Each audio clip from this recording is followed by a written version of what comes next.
इस वीडियो में अब हमें सीखना है स्वाध्याय 2.3 और प्रश्न नंबर 5।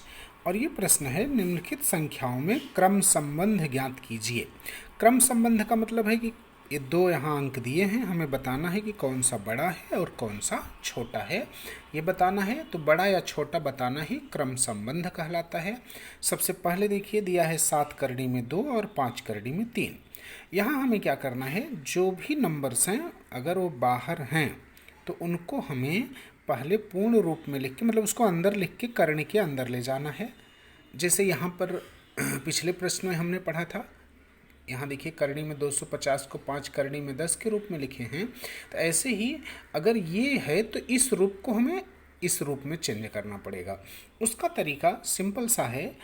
आपको पीछे वाले प्रश्न में था कि जब दो जोड़े में से एक बाहर, दो में से एक बाहर आता है, इसका मतलब जब अंदर से बाहर आता है तो 2 का 1 लिखा जाता है, लेकिन जब बाहर से अंदर जाएगा तो वो 2 बार लिखा जाएगा। जैसे अगर यही 5 जो बाहर है, जब ये अंदर जाएगा तो 5 2 बार लिखा जाएगा। सेम ऐसे यहाँ है, देखिए 7 करणी में 2 और 5 करणी में 3। तो पहले 7 करणी में 2 देखिए, 7 को अंदर ले जाएंगे तो 2 गुणे 7 2 बार लिखा जाएगा। 2 गुणे 7 गुणे 7, गुणा करने पर तीनों का आया, 7 सते 49 दूना 98, करणी में 98। अगला है 5 करड़ी में 3। तो यहाँ भी 5 जब अंदर जाएगा तो 3 गुणे, अब ये 2 बार लिखा जाएगा, 5 गुणे 5, तो 5 पचे 25 तियाँ 75। अब यहाँ से हमें दिख रहा है कि ये है करणी में 98, ये है करणी में 75, और ये 98 जो है वो 75 से बड़ा है, अंक हमें दिख रहा है। तो करणी में 98 बड़ा होगा करणी में 75 से। इसका मतलब है कि ये जो पहला वाला है 7 करणी में 2, ये बड़ा होगा 5 करणी में 3।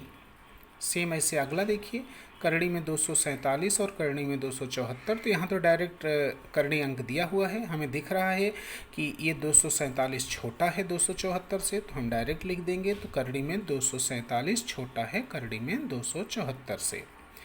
अगला ऐसे दिया है 2 करणी में 7 और करणी में 28। तो पहले देखिए 2 करणी में 7 देखेंगे तो ये जब 2 अंदर जाएगा तो 2 बार गुणा होगा, तो होगा क्या, 7 गुणे 2 गुणे 2।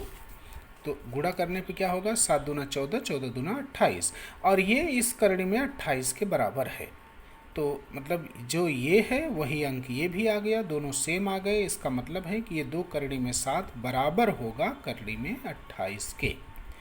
ऐसे अगला चौथा प्रश्न है, 5 करणी में 5 और 7 करणी में 2।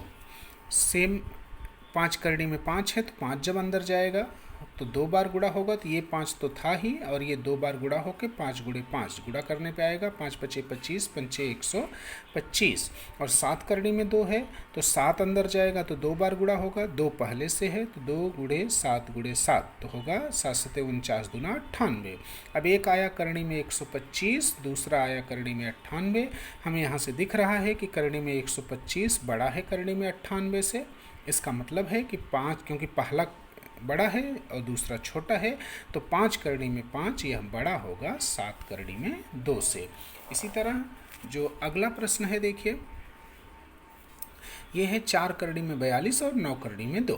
पहले 4 करणी में 42 लेंगे तो यहाँ देखिए 4 अंदर जाएगा तो 2 बार गुणा होगा, 42 तो पहले से था, तो 42 गुणे 4 गुणे 4, तीनों का गुणा करने पे आएगा 672, तो आया करणी में 672।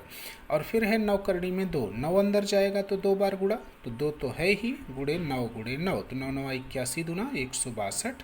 अब यहाँ से दिख रहा है कि 672 162 से बड़ा है, मतलब करणी में 672 बड़ा है करणी में 162 से। इसका मतलब है कि 4 करणी में 42 यह बड़ा है 9 करणी में 2 से। और ऐसे ही अगला है 5 करणी में 3 और 9। तो यहाँ देखिए 5 करणी में 3, 5 अंदर जाएगा 2 बार गुणा होगा, 3 गुणे 5 गुणे 5, करणी में 75। और 9 है, 9 को अगर हम करणी में लिखेंगे तो करणी में 81, क्योंकि 81 का वर्गमूल ही 9 आता है।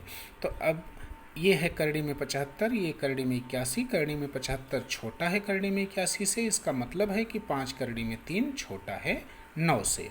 और लास्ट दिया है 7 और 2 करणी में 5। तो 7 को अगर हम करणी के रूप में लिखेंगे तो ये होगा करणी में 49, और 2 करणी में 5 को लिखेंगे तो 2 अंदर जाके गुणा हो जाएगा, 5 गुणे 2 गुणे 2, 5 दूना 10 दूना 20। पहला है करणी में 49, दूसरा है करणी में 20। इसका मतलब है कि ये जो करड़ी में 49 है, ये करड़ी में 20 से बड़ा है, तो इसलिए 7 जो होगा वो बड़ा होगा ये 2 करड़ी में 5 से।